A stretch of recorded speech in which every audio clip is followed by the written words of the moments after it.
gracias damos por este tiempo. Gracias damos, Señor, por este lugar, también por la vida del profesor Jim. Queremos rogar, Señor, para que tú nos des oídos atentos, para que tú nos ayudes con nuestra mente para poder aprender, para poder entender, para que tú también ayudes al profesor y pueda él ser claro.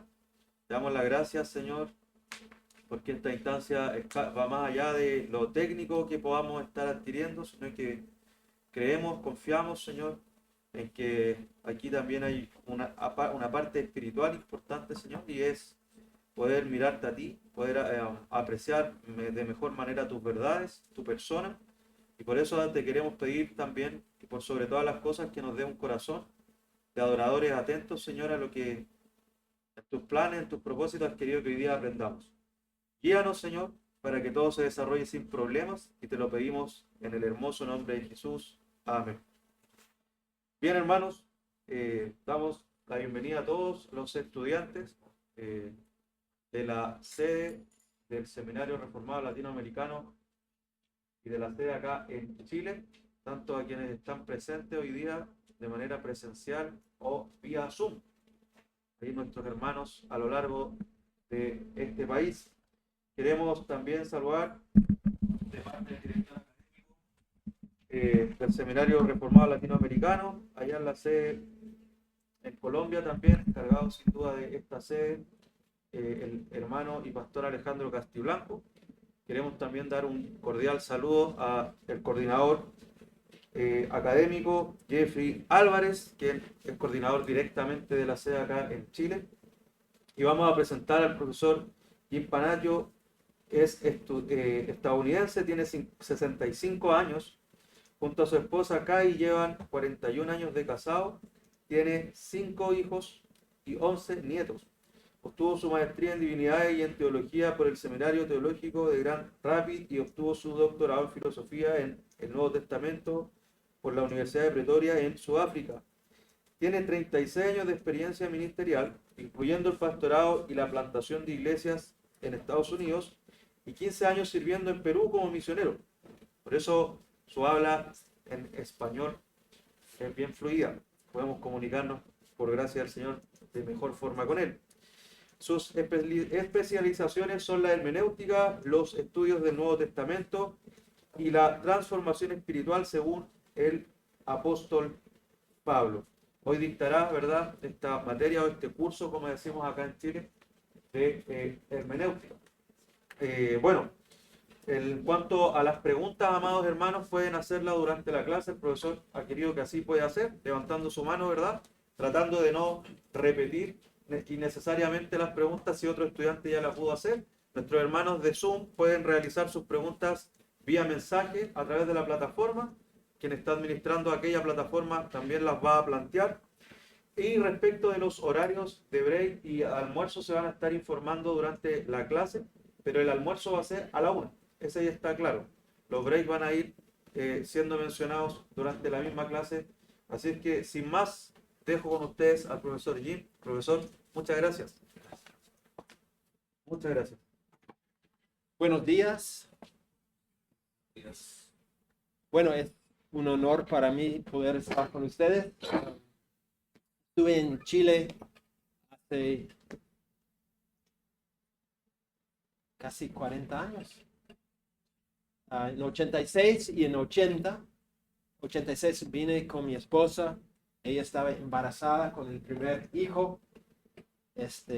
Fue una experiencia muy interesante estar acá en esa condición. Ahora, como dijo Pastor Esteban, tenemos 5 hijos y 11 nietos. Entonces yo soy muy viejo, pero por la gracia de Dios estamos aquí. Bueno, no sé cuántos de ustedes han llevado un curso de hermenéutica, quizás en la iglesia o en otro seminario. Mi plan es ser flexible en este sentido. Quiero ir viendo cómo estamos captando el tema para ver si hago en otra dirección o si sigo el plan que tenía inicialmente. Es una introducción al tema. lo que quiero compartir. No es... Estoy asumiendo que es el primer curso de hermenéutica que la mayoría han llevado. Como dijo Pastor Esteban, si ustedes tienen preguntas o comentarios, en cualquier momento pueden hacerlas. ¿Okay? Yo quiero que este tiempo sea un tiempo activo. No voy a estar ahí hablando todo el tiempo, ¿no? Vamos a dividirnos en grupos en distintos momentos para hacer prácticas y cosas por el estilo. Si ustedes tienen comentarios, preguntas, quejas, donaciones, lo que sea, yo acepto en cualquier momento todo esto. Ok, bueno, quiero empezar con una pequeña historia.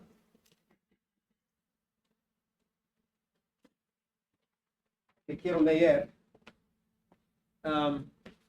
Sobre el tema por qué es importante estudiar la hermenéutica. He escuchado en varias ocasiones una persona hacer esta pregunta o sin hacer la pregunta directamente, indirectamente tiene esta pregunta. ¿Por qué es importante estudiar la hermenéutica? Bueno, el pastor Nicolás ya tenía más de 30 años pastoreando en su iglesia, una iglesia que él mismo fundó. La iglesia ha crecido una barbaridad en todos estos años, empezando con solo el pastor y su esposa y sus 3 hijos, 2 vecinos y 2 tíos con sus hijos. Empezaron a reunirse en la casa del tío Néstor, pero con el crecimiento rápido tuvieron que alquilar un local y después pudieron construir su propio templo, el mismo en el cual se reúnen en la actualidad. El pastor Nicolás ha predicado fielmente todos estos años. No tenía una preparación teológica formal, no obstante predicaba con pasión y siempre intentaba usar la Biblia como su base. La gente estaba acostumbrada a su estilo de predicación y por lo general no había quejas. Sin embargo, las cosas cambiaron cuando 2 jóvenes de la iglesia, que recién habían vuelto a la iglesia después de 2 años estudiando en otra ciudad, en un instituto bíblico, empezaron a conversar con su querido pastor sobre la necesidad de ajustarse a los principios de la hermenéutica. Y fue la primera vez que el pastor había escuchado de la hermenéutica y la verdad es que no le caía bien la idea.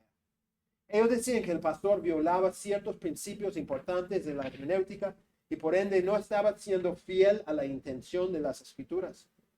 Pastor Nicolás estaba un poquito molesto con la insinuación de los jóvenes que su predicación no era suficientemente bíblica. Aunque él escuchaba las críticas de los jóvenes, a decir la verdad, sus comentarios produjeron una incomodidad muy profunda en la mente del pastor. ¿Acaso no he estado predicando por más años que esos jóvenes han vivido en la tierra? ¿Acaso no he plantado una iglesia grande e importante en un contexto muy difícil? Sobre todo, ¿acaso no tengo el Espíritu Santo y la Santa Biblia? ¿Por qué yo necesito la hermenéutica? Si Dios vive en mí y si yo tengo el Espíritu Santo y la Santa Palabra de Dios. Ahora, esa pregunta o esas preguntas que el pastor Nicolás hizo es una pregunta que yo creo que muchos cristianos en las bancas tienen. Pues, ¿qué es eso?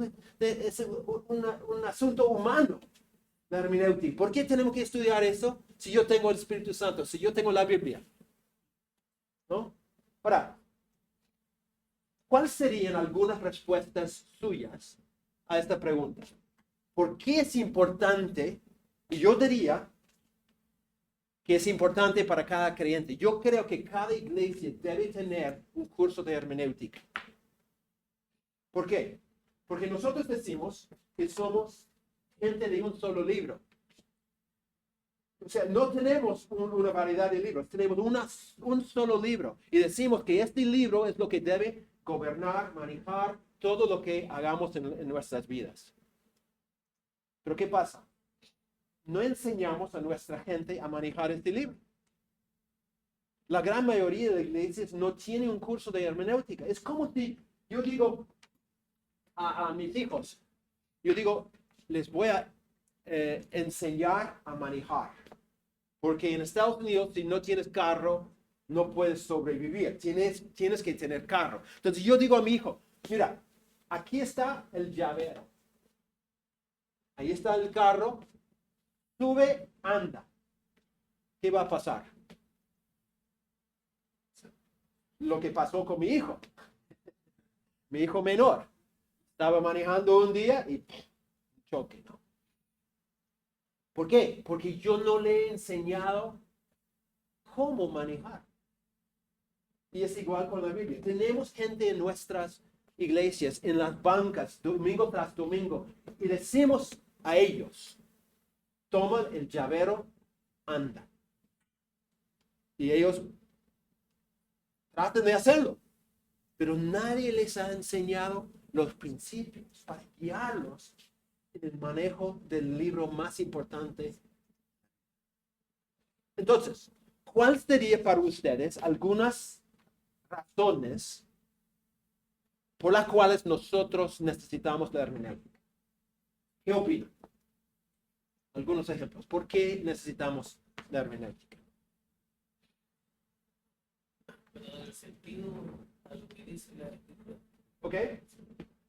Tú dices para dar sentido. Sí, para poder estar haciendo lo que realmente quiere transmitir la palabra. ¿Ok?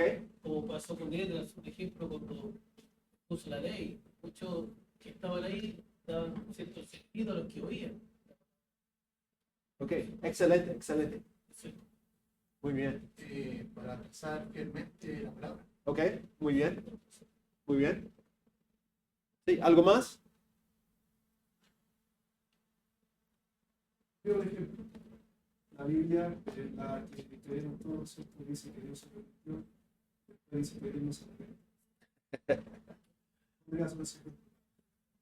Gracias por el ejemplo. Ya todos estamos confundidos. No, excelente, sí. Hay cosas que son muy complicadas, ¿no? Y una simple lectura puede confundir y mucha gente anda confundida. Por eso, sí, excelente. Excelente. ¿Algo más? Pastor. Porque debemos tener una sana desconfianza de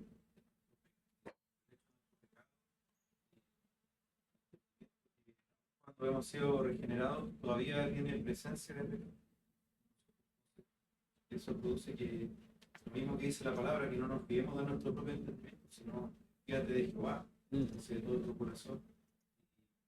Eso también implica reconocer que la verdad no nació con nosotros, llegó recién a nosotros hoy día, lo que el Señor ha hablado a su pueblo a lo largo de miles de años. Necesitamos también contrastar lo que nosotros entendemos con el recorrido de ese pueblo a lo largo de todos esos milenios bajo la escritura. Excelente, sí. Un paréntesis. Un comentario después, paréntesis. Yo voy a hablar a veces con algunas críticas de la iglesia latinoamericana. La hago no porque yo creo que es peor que la iglesia en otros países. Es porque yo amo la iglesia en América Latina. Yo he dedicado 25 años por lo menos a trabajar con la iglesia en América Latina. La amo con todo mi corazón. Pero hay ciertas cosas que nosotros tenemos que enfrentar en cuanto a debilidades, ¿no? Costumbres que tienen que cambiar. En mi país hay otros problemas, hay grandes problemas, pero no estamos ahí, entonces ¿para qué hablar de ellos? ¿No? Entonces, solo para que sepan, ¿no? Mi punto no es decir que ustedes son los peores, no, es que hay cosas que tenemos que enfrentar para mejorar. Ahora, en paréntesis, una cosa que yo he visto en la iglesia en América Latina es que muy pocas iglesias enfatizan la historia de la iglesia. Y muy pocos cristianos han estudiado la historia de la iglesia. Entonces, lo que tú acabas de decir, es muy difícil ubicarse dentro del flujo histórico del plan de Dios, el desarrollo de la redención en la historia, porque yo nunca he estudiado la historia de la iglesia. ¿No? Muchos creyentes sienten eso. Entonces, otro aspecto que tenemos que tomar en cuenta, la iglesia necesita enseñar la historia eclesiástica para poder ubicarse dentro de toda esa historia. Ok, quiero compartir algunas ideas más. Excelente lo que han compartido. Por si acaso, si ustedes quieren una copia del PowerPoint, terminando la clase el sábado siguiente, yo puedo pasar el PowerPoint a todos los que quieran tenerlo. El costo es mínimo, $1,000. No, es gratis. Pueden usarlo como quieren para sus propios propósitos. No hay problema. ¿Ok? Ok. 4 razones por qué es importante la hermenéutica. Primero, porque todos nosotros ya tenemos una hermenéutica.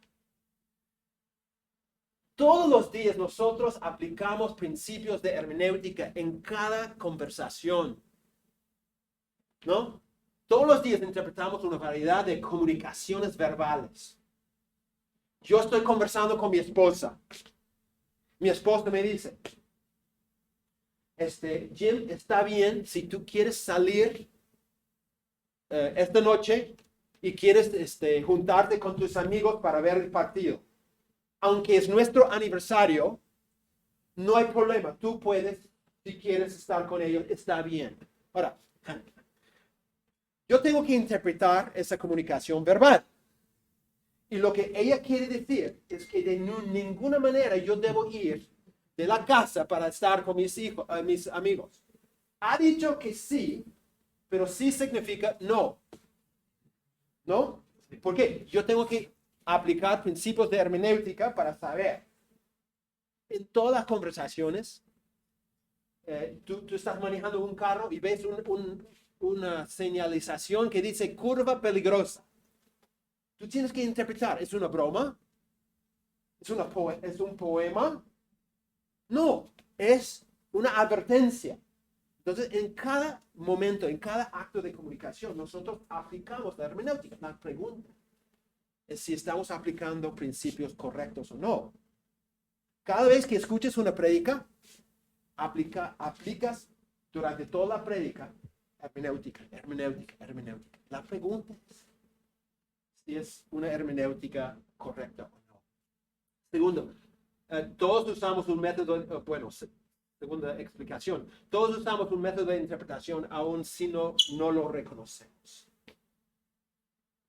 La razón por la cual ustedes son de la corte reformada es porque ustedes aplican ciertos principios de interpretación. ¿Qué pasa cuando te juntas con un dispensacionalista, con un pentecostal? ¿No? El pentecostal y el antipentecostal, el reformado y el armeniano llegan al mismo texto, pero aplican los principios hermenéuticos de una forma diferente y llegan a conclusiones diferentes. No es que el armeniano odie la Biblia, no es que no le importa lo que dice Dios, es que aplica principios hermenéuticos que son diferentes. Entonces, es importante saber cuáles son los principios para que podamos, ¿no? Tener una hermenéutica correcta, una interpretación correcta. Porque todos nosotros ya tenemos. Estuve en las montañas de Perú hace años y un paradero de bus, un hombre estaba ahí y empezamos a conversar. Era un hombre de edad, mira, yo diciendo eso, ¿no? Un hombre de edad, y era testigo de Jehová. Entonces, él quería convertirme a mí y yo a él. Y íbamos conversando y todo, y yo, en un momento, yo dije, Señor, dígame, ¿cuáles son los principios de interpretación que guían el mensaje que tú estás compartiendo? Y él me miró como si yo fuera marciano de otro planeta, porque nunca había pensado en su hermenéutica, pero era obvio para mí que él estaba aplicando principios de hermenéutica totalmente, yo diría, equivocada. Todos nosotros tenemos una hermenéutica. La pregunta es, si nuestra hermenéutica está bien o está mal. Segundo, Una hermenéutica errada resulta en creencias y prácticas erradas. Si yo aplico reglas de manejo que son equivocados, yo voy a manejar como la gente de Perú. ¿No? Son locos en la calle, es un caos total, es una guerra en la calle. ¿Por qué? Porque aplican, mejor dicho, no aplican ninguna regla, simplemente manejan, ¿no? Es igual en el estudio de la Biblia, la teología. Nosotros, si aplicamos principios equivocados, vamos a tener creencias equivocadas. Y si tenemos creencias equivocadas, vamos a tener prácticas equivocadas. Porque nuestra teología determina nuestra conducta. Entonces, si mi conducta está mal, es porque mi teología está mal. Y si mi teología está mal, es porque mi hermenéutica está mal. Pedro dice esto.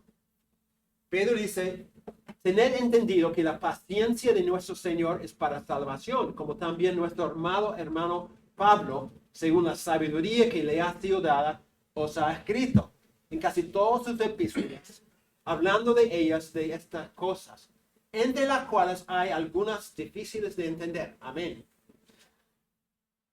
Las cuales, miren lo que dice, los indoctos e inconstantes tuercen, como también las otras escrituras para su propia perdición.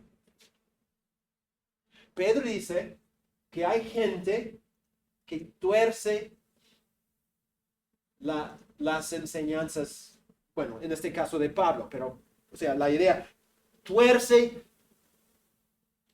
las enseñanzas bíblicas.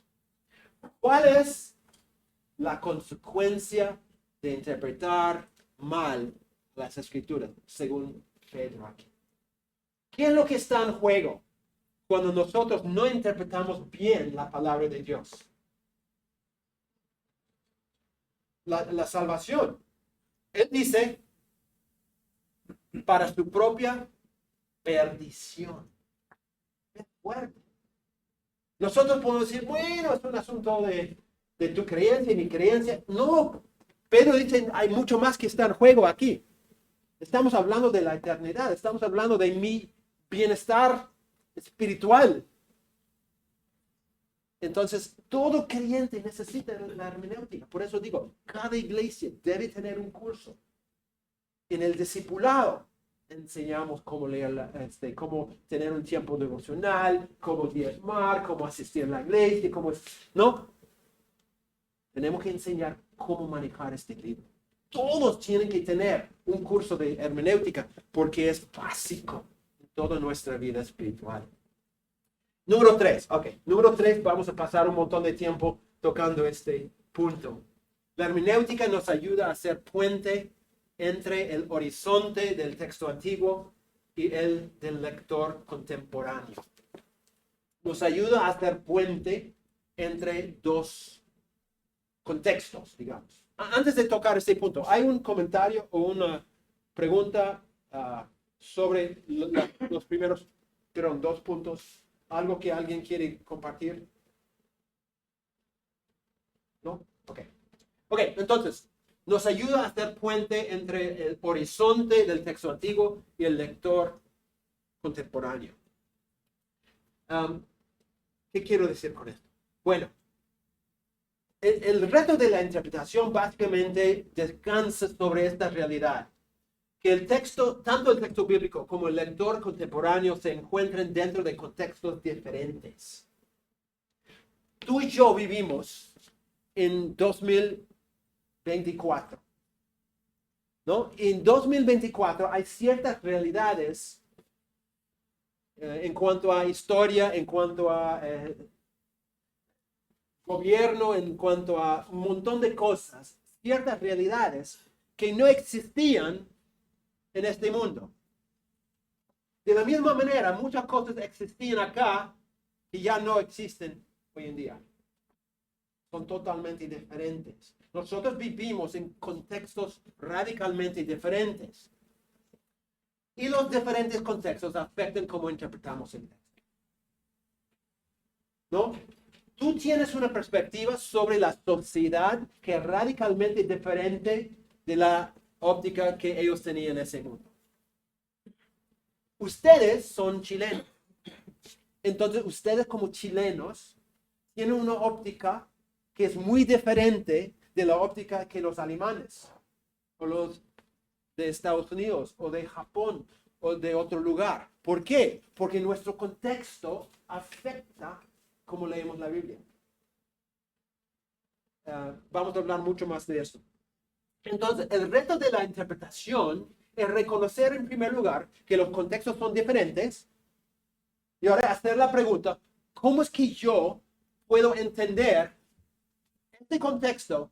Porque la Biblia fue escrita en este contexto, aunque yo vivo en este contexto. Lo que los teólogos llaman una fusión de horizontes. Un teólogo ha dicho, ningún intérprete vive en el vacío. Vive en una situación histórica concreta, en una cultura de la que deriva no solo su lengua, sino también sus patrones de pensamiento y de conducta, sus métodos de aprendizaje, sus reacciones emocionales, sus valores, intereses y metas. ¿Tú crees que tú lees la Biblia sin filtros? Tú dices, no, nosotros los reformados tenemos la lente más pura. Mentira, mentira. Nosotros leemos la Biblia con lentes de color, tal como los arminianos, tal como cualquier otro grupo. Todos nosotros leemos a través de nuestro contexto, nuestras realidades. Todo lo que tú eres afecta como tú lees la Biblia. Y el contexto que tú tienes es diferente del contexto de Pablo. Entonces, ¿cómo puedo yo entender Pablo si yo vivo en un contexto radicalmente diferente? Ese es el reto de la interpretación. Entonces, ¿qué tiene que pasar? Tiene que haber una fusión de los dos horizontes. Es decir, por un lado, yo tengo que salir de mi contexto y entrar en este contexto.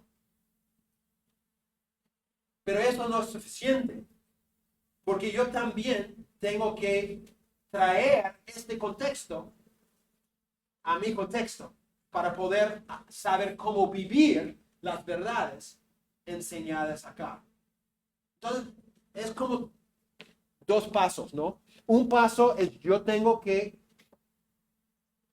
sacar mis lentes de Santiago de Chile en 2024 y poner lentes del primer siglo. Pero para aplicar y vivir el texto bíblico, yo tengo que traer las realidades del primer siglo a la realidad chilena en 2024 en este lugar. Se llama una fusión de horizontes. Sin esta fusión de horizontes es imposible vivir y entender el texto bíblico. Ahora, hay dos obstáculos. Tomando en cuenta lo que acabo de decir, hay dos obstáculos enormes que tenemos que tomar en cuenta. ¿Okay? Dos obstáculos que afectan cómo nosotros interpretamos la Biblia todos los días. Primero, son los prejuicios que tenemos. Los prejuicios que tenemos. Todos nosotros tenemos prejuicios. Y esos prejuicios afectan todo lo que vemos, todo lo que interpretamos en toda la vida, en cada circunstancia. Puesto que vivimos en una ubicación histórica, cultural, sociológica y religiosa, tendemos a interpretar toda la vida desde esta óptica. ¿Saben cuál es el grupo que nos hizo ver esta realidad? A nosotros los evangélicos. Eran los postmodernos. La gente de la postmodernidad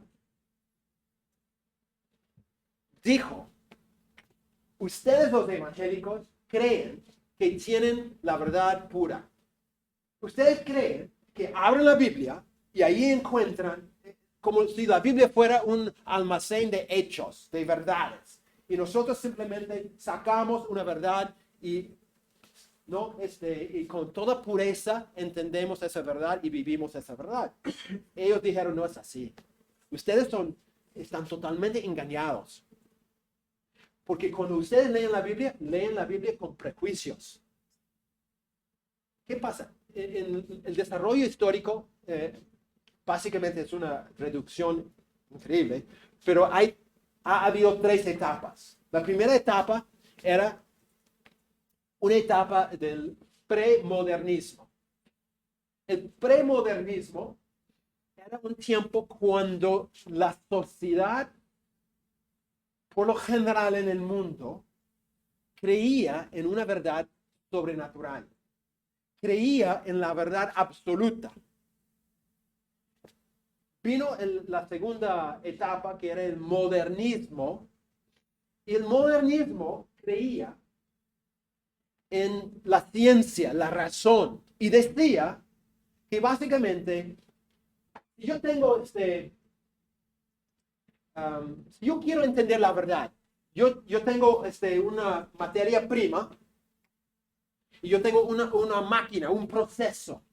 Yo meto la materia prima en la máquina, o sea, uso el proceso, yo siempre voy a llegar a un producto que es puro, que es perfecto. O sea, aplicándolo a este tema, yo tengo la materia prima, que es la Biblia. Y yo tengo un proceso de interpretación que para ellos era el método inductivo. El método inductivo se trata de observar, interpretar y aplicar. Entonces dijeron, tenemos la Biblia, tenemos el proceso, entonces siempre debemos poder llegar a la verdad.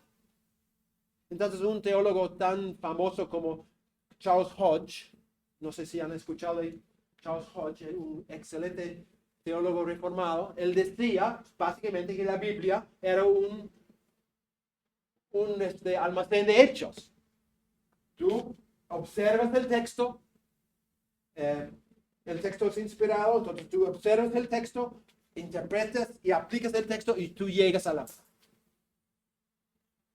Pero no es así. ¿Y qué pasó? Los postmodernos, la tercera etapa, ellos que niegan toda la verdad absoluta, dijeron, no es así. Ustedes no ven un libro puro y usan un proceso puro y así llegan a una verdad pura. No es así. Ustedes meten sus propias interpretaciones, sus propios prejuicios al proceso de observar. Entonces el producto es lo que ustedes creen es la verdad, pero no necesariamente es una verdad pura. Y tuvimos que reconocer que tenían razón. Que esta idea de simplemente aplicar el método inductivo nos lleva a las respuestas correctas, no es verdad. Es por eso que tenemos arminianos y calvinistas. Es por eso que tenemos pentecostales y antipentecostales. Es por eso que tenemos reformados y dispensacionalistas. Porque todos nosotros metemos nuestros prejuicios en el proceso. Y esos prejuicios afectan todo lo que nosotros. Entonces, tú lees la Biblia según el contexto. Muchos de ustedes van a la misma iglesia. No sé si todos, creo que muchos, ¿no? Quizás hay varias iglesias, pero probablemente son de la misma corte, que está bien. La teología es importante, el sistema teológico es importante, pero debemos reconocer que yo leo la Biblia según la óptica de lo que me han enseñado. No digo que está mal, digo que es una realidad que yo tengo que reconocer. ¿Ok? ¿Entienden lo que estoy diciendo? Ok. Entonces, nosotros llegamos a la Biblia con una precomprensión. ¿Qué quiere decir una precomprensión?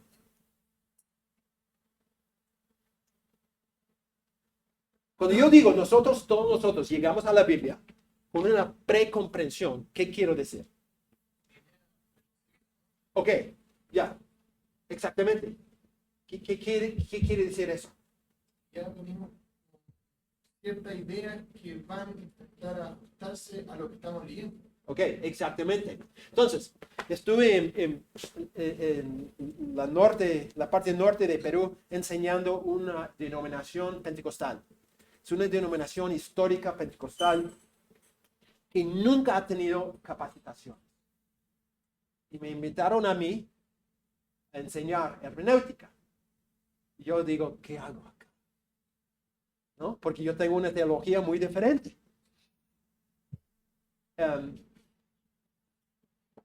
Ellos llegan a ciertos textos, digamos Hechos 2, el día de Pentecostés. Y cuando leen la Biblia, solamente pueden ver lo que sus pastores han enseñado que ellos deben ver. Entonces, cada vez que llegan al texto, ya tienen la conclusión aún antes de leer. ¿Por qué? Me enseñaron así. O sea, también pasa que no solo los pastores, sino que, por ejemplo, sus papás, sus abuelos, que también son pentecostales. Entonces se ha vivido no solo en lo que se dice, me enseñaron literalmente, sino que yo lo vivo así. Es parte de mi vida. Sí, soy parte de todo un hilo Claro. de pensamiento que yo traigo conmigo. Es imposible pensar en otra forma. Exactamente. Pero cuidado, porque nosotros hacemos la misma cosa. No solamente son ellos, nosotros también hacemos la misma cosa. Todos nosotros tenemos prejuicios cuando leemos la Biblia. Entonces, tenemos precomprensión, ideas preconcebidas. Llegamos al texto ya con la conclusión en mente. Ya sé lo que significa el texto. ¿Por qué? Porque en mi iglesia así creemos. Otra vez, no estoy diciendo que está mal tener una teología. No es mi punto. Mi punto es, si yo llego a un texto con la conclusión, antes de leer el texto, pregunto, ¿estoy leyendo la Biblia? No. Estoy leyendo la Biblia desde una óptica preconcebida. ¿Ok? Entonces, todos nosotros llegamos a la Biblia con precomprensión. Cuando leemos algo con ideas ya formadas, con cierta comprensión previamente adquirida. Nadie llega a la Biblia como una, ¿cómo se llama?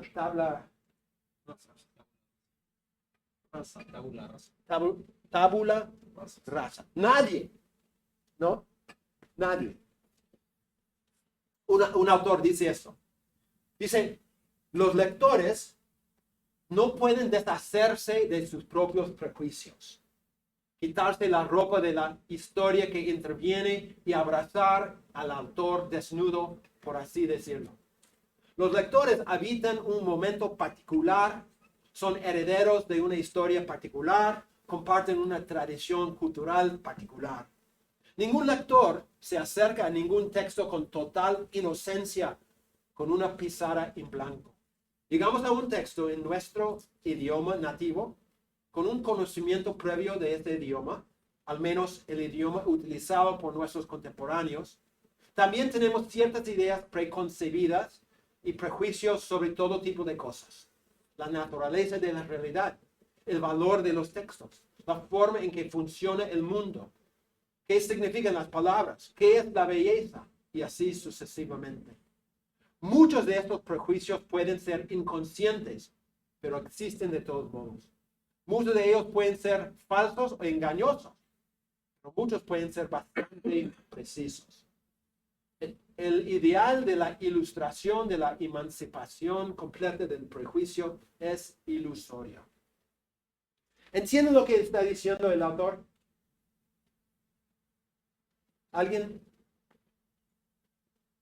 ¿Cuál es tu punto?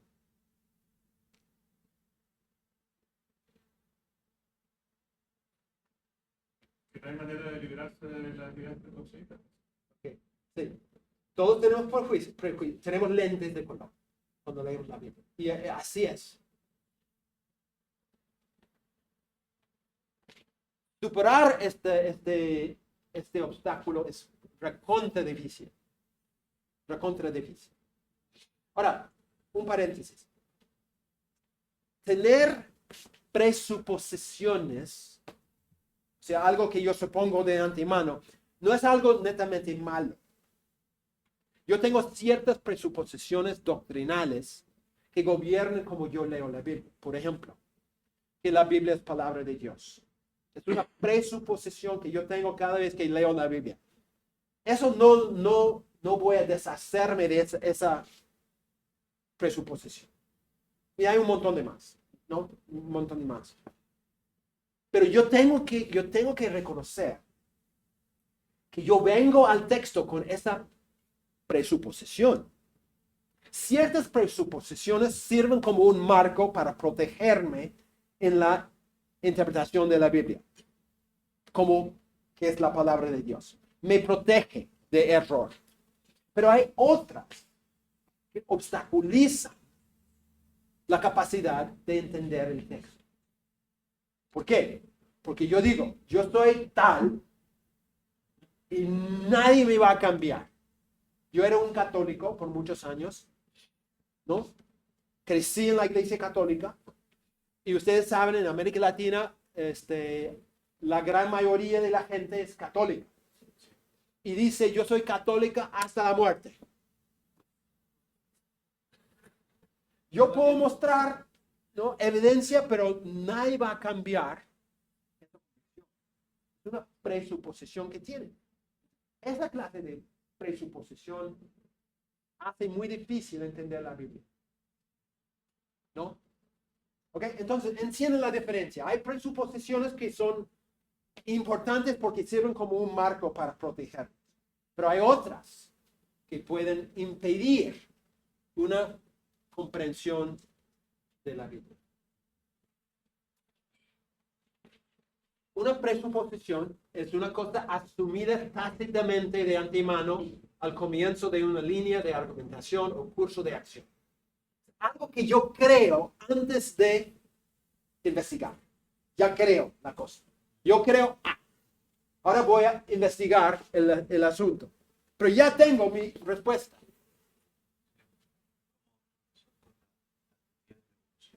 Ok, ya. La Biblia se lee con ese lente. Que no cuadre los desechos de la Biblia.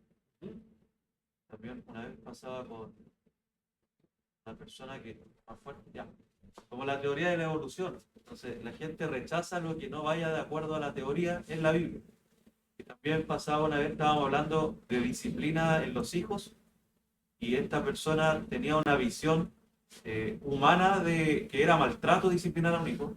Por lo tanto, su presuposición hacía que los textos de poder disciplinar a un niño, con todos los medios bíblicos, ¿verdad?, los cuidados, aún así era impensado para él. Sí, sí. Y uno empieza a desechar la Biblia, ¿verdad? Todos tenemos una autoridad que gobierna nuestras vidas. Sí. Muchos de nosotros decimos que es la Biblia, pero en verdad, no todo lo que dicen que es la Biblia es la Biblia. Muchas veces lo que nos guía en la vida no tiene nada que ver con la Biblia. Tiene que ver con nuestros prejuicios y muchas otras cosas. Por eso hay tantos conflictos entre los cristianos. Todos decimos, no, es la Biblia, pero en verdad es otra cosa. Ok. Quiero compartir 4 ejemplos donde nuestros prejuicios afectan la interpretación. 4 ejemplos de esto. Primero, nuestras experiencias personales. Nuestras experiencias personales. Yo leí un día la historia de un periodista que era evangélico. Y era evangélico por toda su vida. Ahora era un hombre maduro, ¿no?, que tenía un buen trabajo, trabajaba en una empresa grande. Un día, este periodista está en la cafetería de la empresa y viene la contadora para almorzar ahí. La contadora era una mujer de 50 años, divorciada, y ellos empezaron con un grupo a conversar mientras almorzaban. Y el tema llegó al tema del infierno. Y obviamente el periodista evangélico creía que la Biblia enseñaba la realidad del infierno. Pero la contadora dijo esto: yo no creo en el infierno. Y él dijo, ¿pero por qué?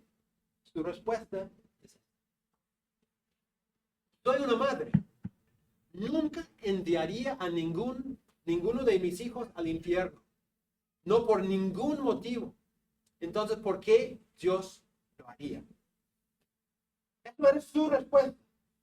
Entonces, el periodista, que era evangélico por toda su vida, empezó a pensar y dijo, es verdad. O sea, yo como padre jamás enviaría a mi hijo querido al infierno. Haga lo que haga. Nunca.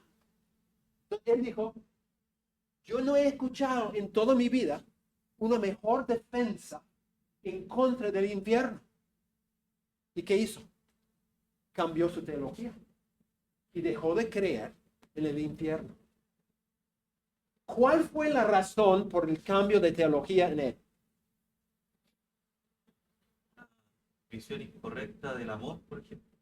Ok, bueno, sí. Pero era una experiencia que él tuvo.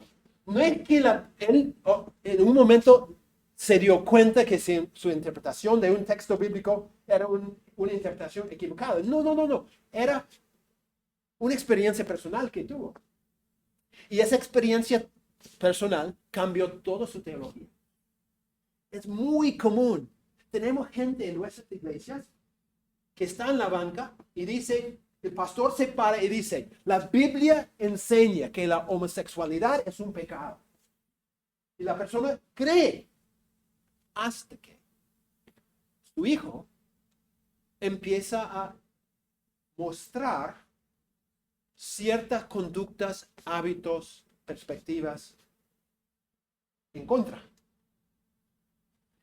El hijo tiene una lucha real con su identidad. Y el papá y la mamá dicen, es mi hijo, yo lo amo.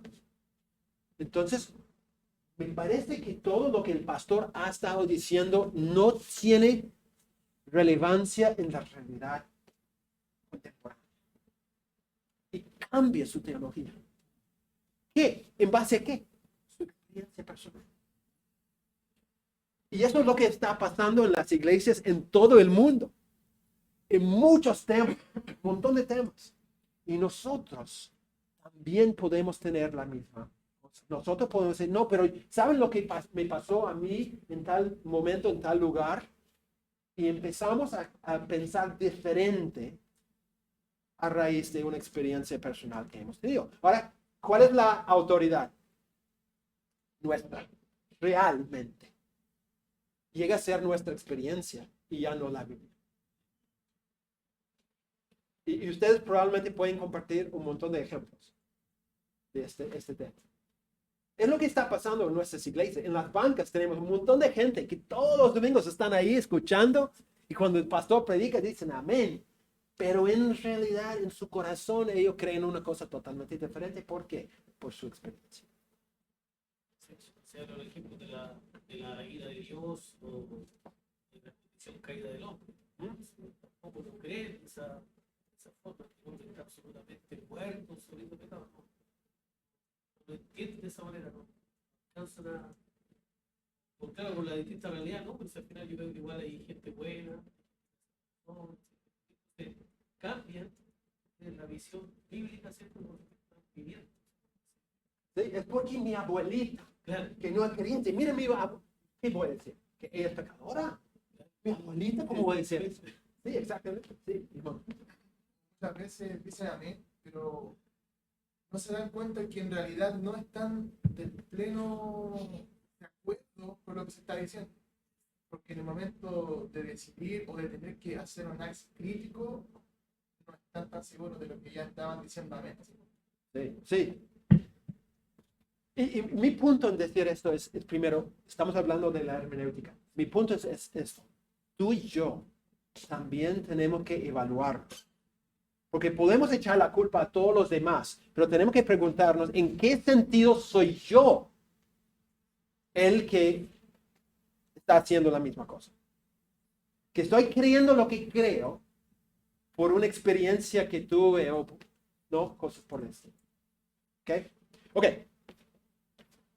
Otro ejemplo de cómo los prejuicios nos afectan. Nuestra cultura. Yo me acuerdo cuando llegué a Perú y empecé a trabajar con un grupo de pastores. En los estudios bíblicos, parecía que cada vez que abrimos un texto bíblico, ellos encontraban algo que tenía que ver con la economía. Yo siempre les decía, ¿estamos leyendo la misma Biblia?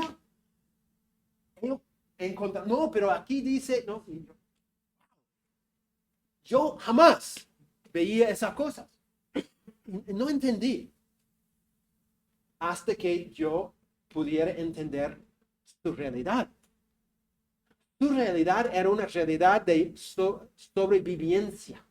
Todos los días, ¿no? El tema económico los golpeaban en la cara porque ellos vivían, ¿no? De día a día. Y yo no, yo vengo de una cultura donde hay una abundancia de cosas, entonces yo nunca he sufrido así. Y no entendí. Me di cuenta de que nuestro contexto estaba afectando. Yo estaba mal porque yo no veía cosas que estaban ahí y ellos estaban mal porque ellos veían cosas que no estaban ahí. Es que nosotros leemos la Biblia desde la óptica de nuestra cultura. Ustedes leen la Biblia como chilenos. Y esto afecta cómo leen. Y yo como un gringo, yo leo la Biblia así. Y esto afecta cómo yo leo la Biblia. Hay montones y montones de ejemplos culturales, vamos a ver más adelante, pero eso es una realidad que tenemos que tomar en cuenta. La cultura afecta toda la vida y afecta como nosotros leemos. No digo que todo está mal. No estoy diciendo que ustedes tienen que dejar de lado su cultura chilena. No es así. Lo que tienes que hacer, lo que yo tengo que hacer, es reconocer cómo mi cultura afecta como yo leo la Biblia. Ok, número 3. Nuestro contexto histórico y social. Muy interesante este punto. Un profesor de Estados Unidos quería probar si este punto era real o no, era verdad o no. Entonces hizo un experimento. Él dictó un curso en Estados Unidos con 50 estudiantes y hizo una prueba con ellos. Después de ese experimento, él dijo, uy, yo quiero ver si esto es verdad en otra cultura. Entonces, él hizo la misma prueba en Rusia con otro grupo de estudiantes y encontró que sí era un problema para ambas culturas. ¿Qué hizo? El profesor leyó a sus estudiantes la parábola del hijo pródigo y dijo, después de escuchar la lectura de esta parábola, yo quiero que ustedes de memoria pueden recitar la misma parábola a un compañero. ¿Ok? Y yo quiero ver cómo es tu recitación de la parábola. Entonces, aquí voy a leer las dos lecturas. Primero, la lectura norteamericana, ¿no? Cuando el estudiante al escuchar repetía, ¿sí? Y después la lectura rusa. Aquí es la lectura norteamericana. Escuchan muy bien, ¿ok? No muchos días después, juntándolo todo, el hijo menor se fue lejos a una provincia apartada. Y ahí desperdició sus bienes viviendo perdidamente. Y cuando todo lo hubo malgastado, comenzó a faltarle. ¿Okay? Esa es la lectura norteamericana. La lectura rusa. No muchos días después, juntándolo todo, el hijo menor se fue lejos a una provincia apartada. Vino una gran hambre en aquella provincia y comenzó a faltarle. Ahora, ¿qué notan de las dos lecturas? Ok, la cultura rusa, ellos mencionan el hecho de hambre. Y en la lectura norteamericana no mencionan. ¿Qué más?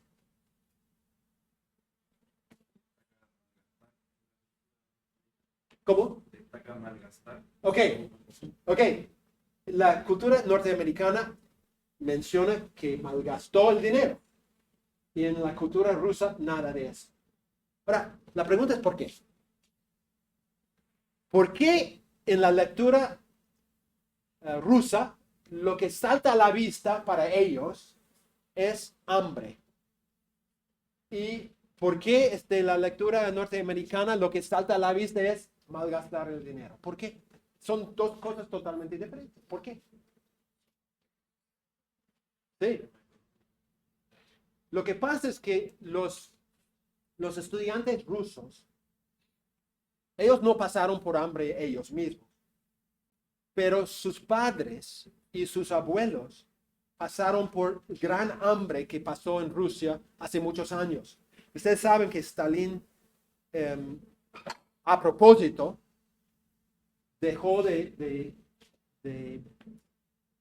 hacer disponible la comida para toda una generación en una época. Los de Ucrania, ¿cómo se llaman los ucranianos? Ucraniano. Ellos murieron miles y miles y miles y miles de ellos en esa época, porque él guardaba la comida y no repartía la comida.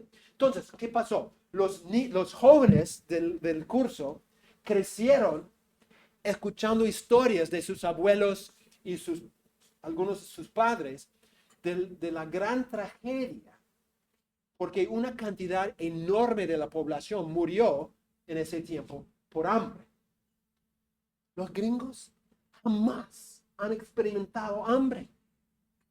Ninguno. O sea, no es una realidad para ellos. Entonces, cuando ellos escuchan la parábola del del hijo pródigo, para ellos es un detalle no importante. No sé por qué está ahí. No tiene nada que ver con el mensaje. Para los rusos era central para el mensaje. El pecado. El pecado del hijo, según la lectura norteamericana, es malgastar su dinero. El pecado para el ruso era autosuficiencia, creyendo el hijo que podía vivir independientemente solo él con su dinero, sin su familia. Para un gringo, una persona pobre es pobre porque es irresponsable. ¿No? Ve a la persona pobre y dice, ¿por qué no te levantas? ¿Por qué no vives más responsablemente? Eres pobre porque tú quieres ser pobre. Yo no digo que es verdad, yo digo que es la óptica que mucha gente tiene. Entonces, al leer la parábola del hijo pródigo, ellos miran a la situación y dicen, ¿cómo puede tener una herencia y malgastar la herencia? Los rusos dicen, mira, nadie en Rusia tiene herencia. No existe herencia. Entonces, malgastar nos ponen todos al mismo nivel. Porque nadie tiene plata. Pero para un ruso, decir a tu papá, dame la plata y yo me voy, y yo voy a vivir independientemente, esto es un gran pecado. En Estados Unidos, uno llega a los 18 y sale de la casa a vivir independientemente. O sea, la meta de los padres es, casi tienes 18, te vas, ¿no? Es otra realidad. Entonces, afecta cómo nosotros leemos e interpretamos el texto bíblico. Nuestro contexto, nuestra realidad. Entonces, nosotros decimos, no, yo estoy leyendo la Biblia de una forma pura. No, es mentira. Tú lees desde la óptica de tu propio contexto. Y eso afecta lo que enfatizas, lo que olvidas, cómo aplicas. Todo es afectado. Ok, número 4. Nuestra perspectiva teológica. Saque el cuchillo de mi corazón. Todos nosotros leemos la Biblia desde la óptica de nuestra postura teológica. No, tú encuentras un texto, tú dices, no, pero yo estoy reformado. Entonces, no puede significar B. ¿Por qué? Porque somos reformados, ¿no? Tiene que significar E. Bueno, puede ser. Me invitaron a El Salvador a dar una conferencia sobre la salvación se pierde o no. ¿No? Entonces, cuando uno recibe una invitación así, va con mucho temor porque no sabe a veces cuál es la perspectiva del grupo que te invita. Y si tú vas pensando que es A y encuentras que es B, estás frito, ¿no? Te ponen sobre te mata. Entonces, me invitaron para enseñar sobre la salvación, se pierde o no. Y yo digo, oye, yo soy tonto, ya, acepto. Ya. Entonces yo voy, ¿y qué hice? Yo, en una parte, yo compartí todos los textos bíblicos que parecen enseñar que se puede perder la salvación. Y hay montones. Y después compartí todos los textos que parecen decir que no se puede perder la salvación. Y hay montones. Entonces yo, después de enseñar los dos grupos, yo digo, ¿cómo estamos? Y todos, ¿no? Incómodos. ¿Por qué? ¿Es A o B? ¿Cuál es la realidad? Porque hay textos bíblicos que claramente parecen enseñar que se puede perder la salvación. Solo tienes que leer el libro de Hebreos. Y hay un montón de textos, el Evangelio de Juan, que claramente enseñan que no se puede perder la salvación. Ahora, ¿cómo se armoniza esa tensión que existe en las Escrituras? ¿No? Y hay un montón de tensiones en las Escrituras de esa forma. Pero si yo digo, no, yo soy reformado, nosotros creemos que no se puede perder la salvación, entonces, ¿qué voy a hacer? Todos los textos que van en contra de lo que yo creo, yo minimizo. Yo digo, realmente no son importantes, no se enseña lo que parece enseñar. Y si yo soy arminiano, yo digo, todos los textos que hablan de la seguridad de la salvación, yo ignoro. No estamos leyendo la Biblia. Ahora, es un problema. Yo tengo que ver la forma de armonizar los dos. Yo creo que no se puede perder la salvación, para que estén tranquilos. ¿Ya? Pero yo no puedo simplemente ignorar o minimizar los textos que parecen enseñar que sí se puede perder la salvación. Yo tengo que decir, ¿cómo armonizo esto? Yo tengo que tomar en cuenta. Si no, Hebreos, debemos sacarlo de la Biblia. No debemos tomar en cuenta el libro de Hebreos. El mensaje es importante para nosotros. Y es una advertencia real. Cuando dice, si tú has recibido todos los beneficios de la gracia de Dios y después rechazas a Dios, no hay forma de arrepentirse. Yo tengo que tomar en cuenta esto y decir,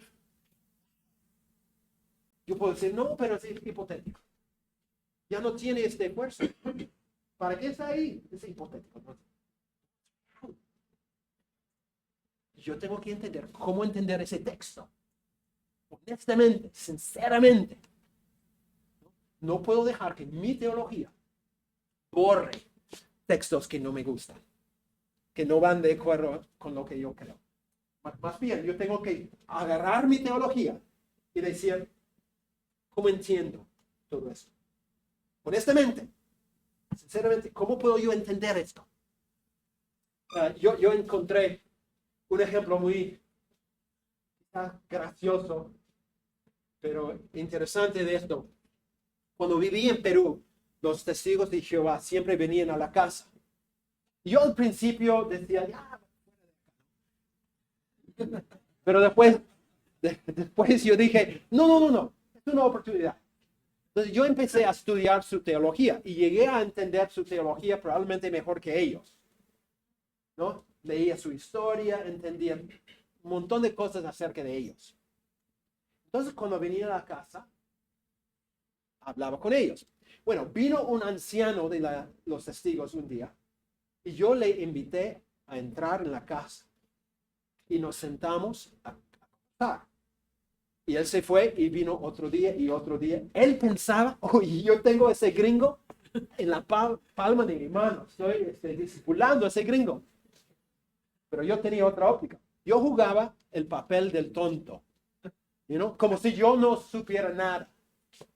Nunca me preguntaba por qué yo sabía más que él en cuanto a su propia teología. Porque él decía, hay un texto que dice, yo digo, ¿podría ser Proverbios? Y él abría, sí. Bueno, un día él hizo la pregunta, porque era obvio, él me pregunta, ¿tú crees que Jesús es Dios? Yo digo, no pude mentir en ese momento. Dije, sí. Empacó sus cosas y se fue volando, ¿no? Pero ¿qué pasa? Yo utilicé algo que había aprendido en un libro escrito por un ex testigo de Jehová. Ese ex testigo era evangélico y él dijo que había usado un diálogo palabra por palabra varias veces y siempre salía exactamente igual. Y yo decía, no puede ser, voy a intentarlo. Entonces, varias veces intenté el mismo diálogo, palabra por palabra, y salió cada vez igualito. ¿Cuál es? Es esto. ¿Todos pueden ver esto? Ok. Reed es el ex testigo de Jehová. Y la señora testigo es una persona que es testigo de Jehová.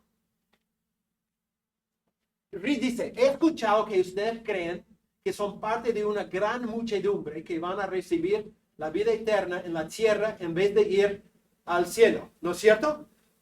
¿Me puedes mostrar dónde la Biblia habla de la gran muchedumbre?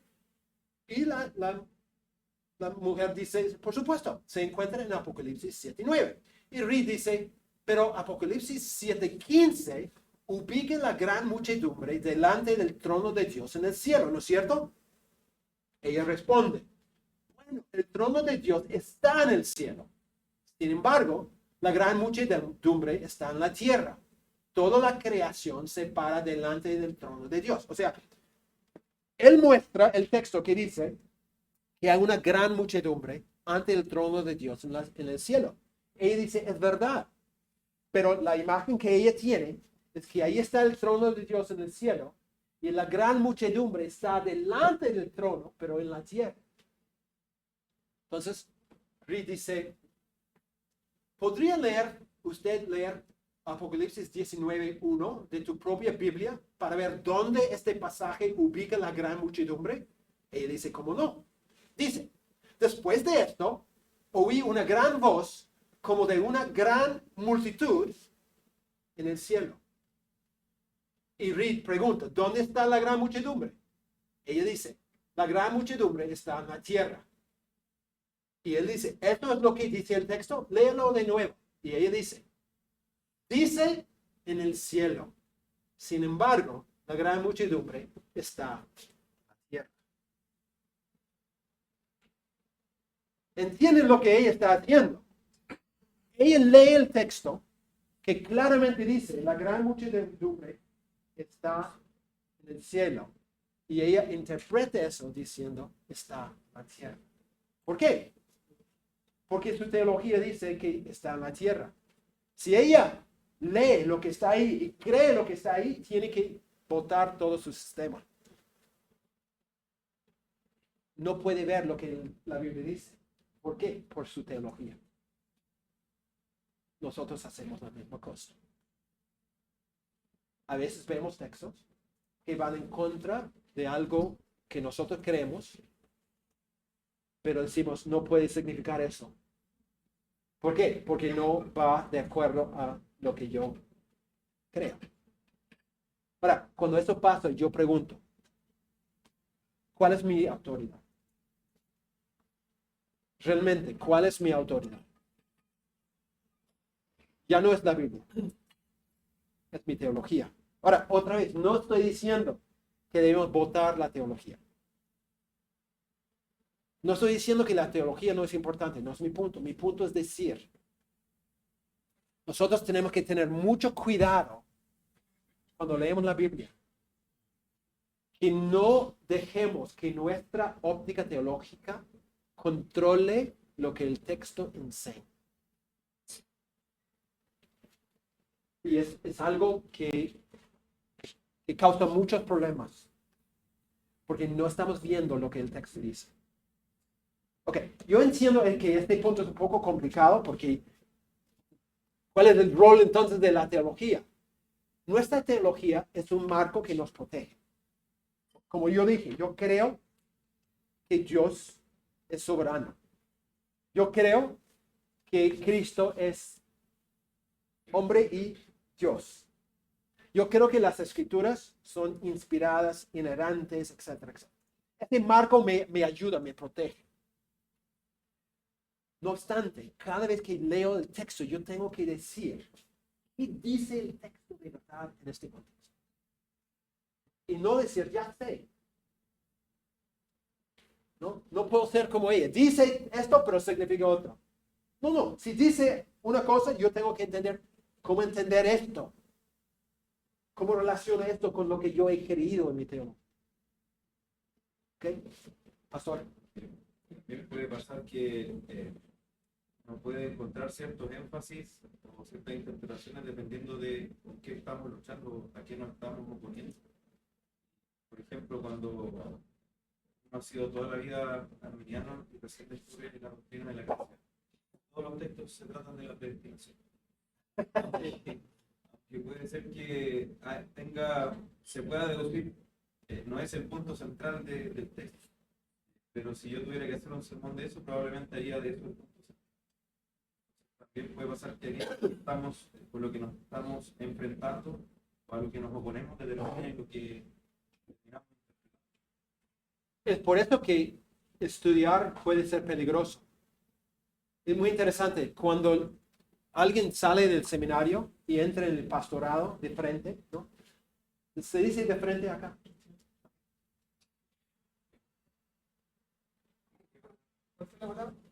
De frente.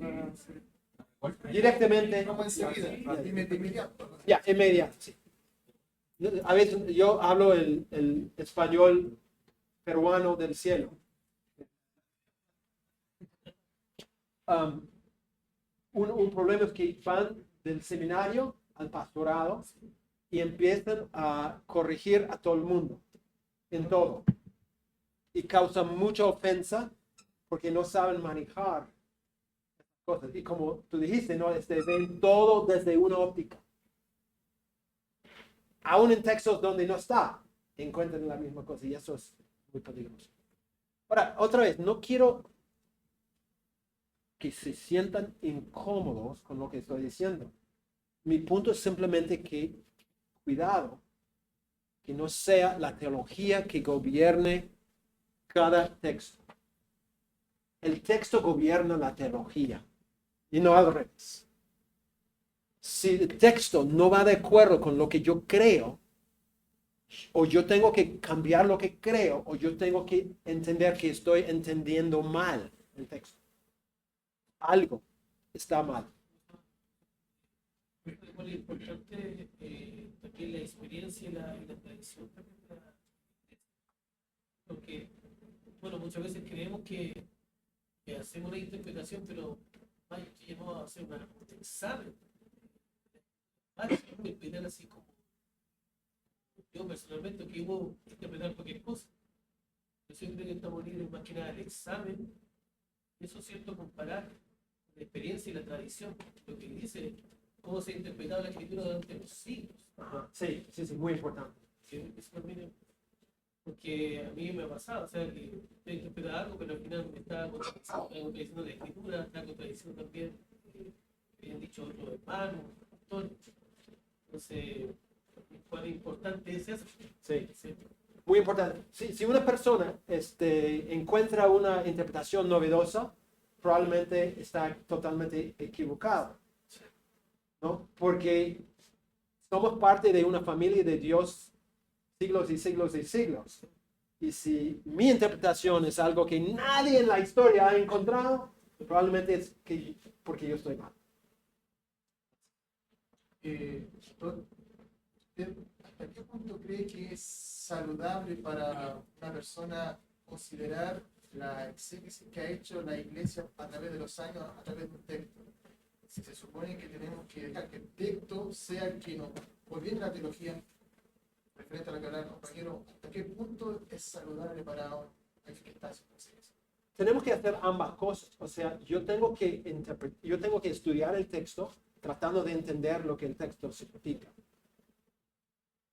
Pero, como acabo de decir, si yo encuentro algo que nadie en la historia ha encontrado, probablemente estoy mal yo, porque ¿cómo es posible que 2000 años de historia nadie ha encontrado estos, solo yo? Entonces, es verdad, el hecho de que Agustín creía algo no significa, perdón hermano,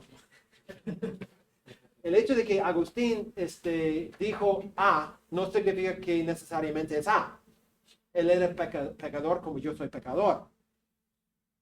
Pero si Agustín y Clemente y todos los padres de la iglesia han creído una cosa, yo tengo que decir, wow, toda la evidencia de esa interpretación va en esta dirección. Tengo que por lo menos tomarlo. Otra vez, no significa que ellos necesariamente tenían la razón, pero yo por lo menos tengo que tomar en cuenta lo que ellos han dicho. ¿Tiempo para break? Ya. Tiempo para break. El jefe dice break.